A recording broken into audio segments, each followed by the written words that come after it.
Michelle Obama for president in 2024? Sound far-fetched? Our next guest believes the former First Lady is already taking steps to become the Democrats' presidential nominee. Joel Gilbert is author of the book Michelle Obama 2024, Her Real-Life Story and Plan for Power. He's also director of the movie Michelle Obama 2024. Okay, Joel, so why would Michelle Obama want to leave a quiet life of luxury, a home in Hawaii, Martha's Vineyard, and D.C., just to return to politics and life in the White House? Well, they pretty much, the Obamas have been in politics for years. They've never really left it. They never left Washington, D.C. I make the case in my book and film, Michelle Obama 2024, that Michelle has actually been following the exact same formula that Barack did to become president. Barack was the keynote speaker for John Kerry in 2004 at the Democrat convention. Sure enough, Michelle introduced Joe Biden at the 2020 convention rather. Barack wrote 2 autobiographies before running for president. Michelle just came out with her second autobiography, her best-selling Becoming and The Light We Carry. They're also both on Netflix. And Barack had a voter registration organization called Project Vote. Michelle's been running around the country funded by the Soros Group for $26 million with her group called When We All Vote. So I think she's been running for president, under the radar.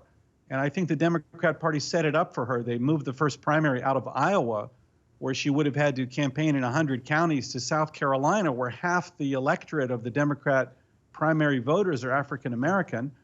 And they moved the DNC, Democrat Convention, to Chicago, Michelle's hometown of all places. So we have a December 23rd deadline to get on all the primary ballots. So I'm predicting that Michelle will enter the race in November, about 4 or 5 weeks from now. And that's when she'll make her move. And your book tells Michelle Obama's real-life story. So what are some highlights of her real-life story, and just how qualified is she to be president? Well, the most striking thing I learned is about Michelle's terrible relationship with the black community in Chicago. I detail how in her childhood, she ran away from the black community. She refused to study with other black kids, even though there was a high school, for example, 1 block from her house, a beautiful high school. The problem was it was all black. So she went an hour and a half away to a magnet school. Her brother went to an expensive Catholic school, all white, to avoid going to black schools, even though they weren't even Catholic. So Michelle never had any black friends. The kids would beat her up and call her an Oreo, meaning you're black on the outside, but you're really a white girl on the inside. She had no black friends. And then in her professional career, she exploited the black community, working for the mayor of Chicago. She made 20,000 black residents homeless when she knocked down the projects as assistant planning commissioner. And then when she worked for the University of Chicago Medical Center, her job was to deny access to health care to Southside black residents. When they showed up at the emergency room, Michelle would put them in a van and ship them back to the South Side. And she was friends with a known terrorist, right? Well, that's another big thing I discovered. People have heard about the theory that Jack Cashill, I think, proved that Bill Ayers, one of the heads of the Weather Underground, helped Barack Obama to write his Dreams from My Father autobiography. Well, in fact, Michelle Obama was best friends with his wife, Bernadine Dorn. They worked together at a law firm for a couple years. And I think Michelle was radicalized by Bernadine Dorn. Barack and Michelle went to their house for dinner in the 90s every week for years. And all that anti-American nonsense that Michelle was spewing in 2008 when she was campaigning for Barack about how we're all afraid of each other, the politics of fear, how we have to change America, that's all directly from the Weather Underground literature. So that was a big revelation about Michelle's political influence by these domestic terrorists. And Joel, American voters rejected one former First Lady when she ran for president, Hillary Clinton.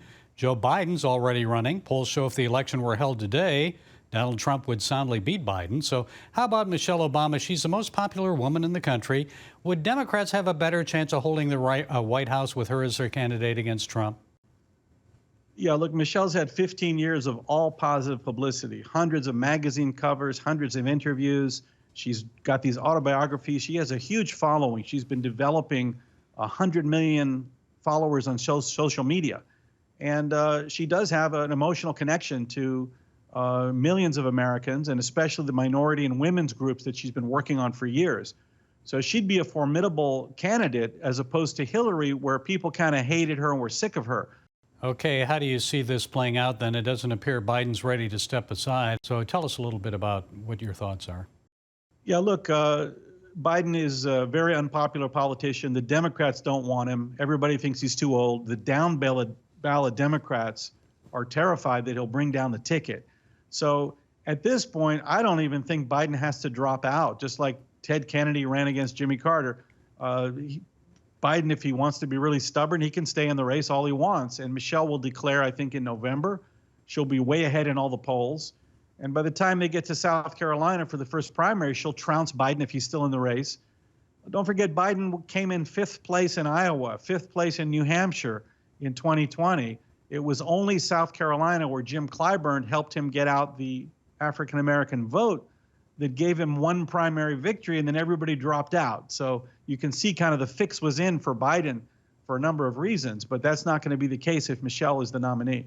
Okay, Joel Gilbert, author of the Michelle Obama 2024 movie and book.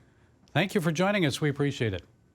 Yeah, you can, by the way, see the film on salemnow.com. You can live stream it, also Amazon Prime Video, and then the book and DVD are on amazon.com.